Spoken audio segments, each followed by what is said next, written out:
आज पटना में आयोजित राज्य मंत्रिमंडल की बैठक समाप्त हो गई, जिसमें कुल 16 एजेंडों पर मुहर लगी। इसमें विभिन्न विभागों में 281 पदों का सृजन किया गया। मद्य निषेध में कुल 136, विज्ञान प्रौद्योगिकी विभाग में 188, आपदा प्रबंधन विभाग में 43 नए पदों का सृजन किया गया।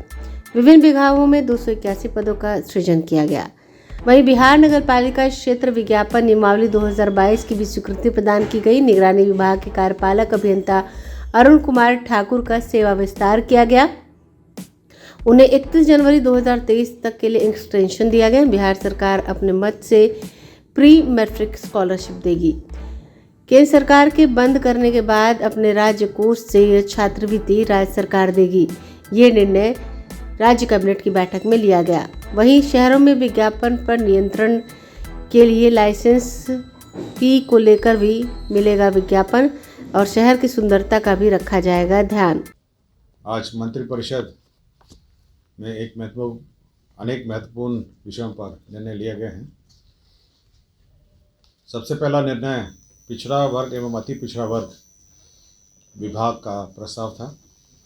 इसके अंतर्गत राज्य में जो 1 से 10 में पढ़ने अध्ययनरत जो छात्राएं हैं को प्री मैट्रिक छात्रवृत्ति योजना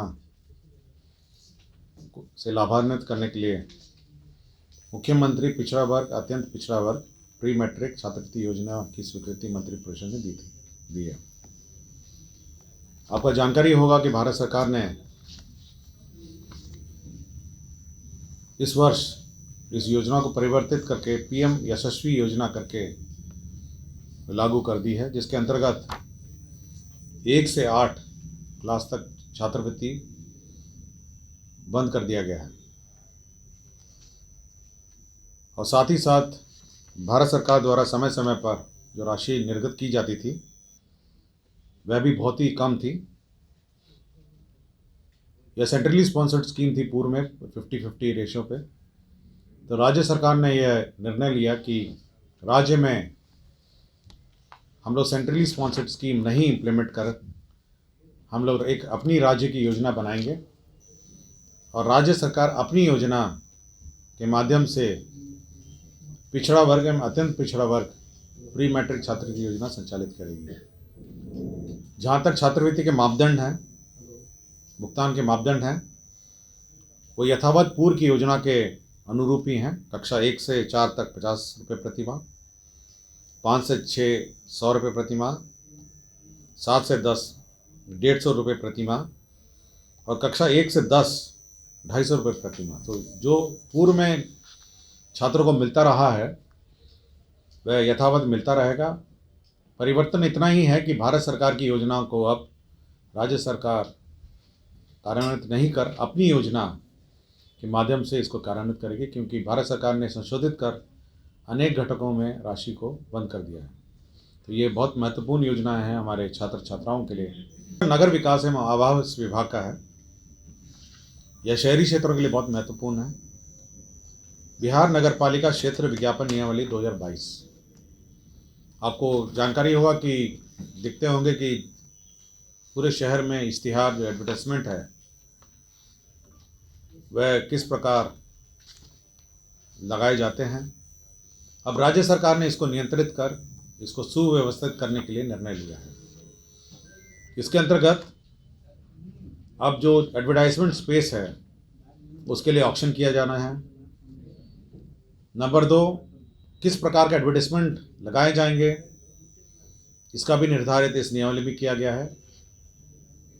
किस प्रकार के एडवर्टाइजमेंट नहीं लगाए जाएंगे यह भी इस पर निर्धारित किया गया है और साथ ही साथ यह नियमावली में स्पष्ट की गई है कि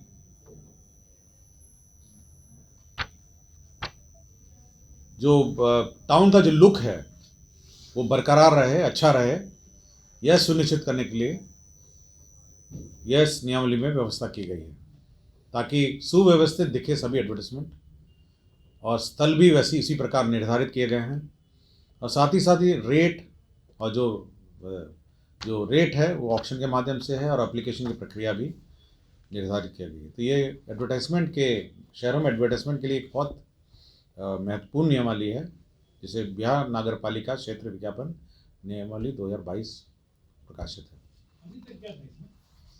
अभी हर नगर निगम का अपना नियम था, वो अपना एडवर्टाइज करती थी, अपना क्षेत्र, अपना कुछ। आपको याद होगा कि ये पहले एक शुल्क लगाया जाता था एडवर्टाइजमेंट में, और साथ ही साथ इसमें 18% GST भी लगता है। तो डबल टैक्सेशन के मामलों को लेके कुछ भुगतान में भी काफ़ी विवाद हो गया था। तो अब हम लोग इसको लाइसेंस फ़ी के रूप में लेंगे, लाइसेंस फ़ी के रूप में इसको लिया जाएगा, और इसलिए यह व्यवस्था की गई है। और इससे नगर पालिकाओं में और जो नगर निगम और नगर निकायों में करीब 300 करोड़ के आसपास अनुमानित आय की संभावना है। तो काफ़ी नगर निकाय में आय की संभावना बहुत ज़्यादा है। आपके एडवर्टाइजमेंट सुव्यवस्थित होंगे और इधर उधर बेतरतीब आप कहीं लगा नहीं पाएंगे एडवर्टाइजमेंट। तो यह एक महत्वपूर्ण निर्णय है। अगर आपने अभी तक हमारे चैनल को सब्सक्राइब नहीं किया है तो हमारे चैनल को जल्द से जल्द सब्सक्राइब करें, लाइक करें, शेयर करें और कमेंट करें। क्या आप पत्रकारिता के क्षेत्र में अपना कैरियर बनाना चाहते हैं? तो आज ही Royal Ashoka Institute of Mass Communication and Journalism में अपनी जगह सुनिश्चित करें। आर्यभट्ट ज्ञान विश्वविद्यालय पटना से मान्यता प्राप्त 100% प्लेसमेंट के साथ royal Ashoka Institute of Mass Communication and journalism नामांकन जारी है। हमारा पता है DS/16 गायत्री मंदिर के समीप, कंकड़ बाग, पटना 8,20,000। आप हमें संपर्क भी कर सकते हैं। हमारा मोबाइल नंबर है 9955456126।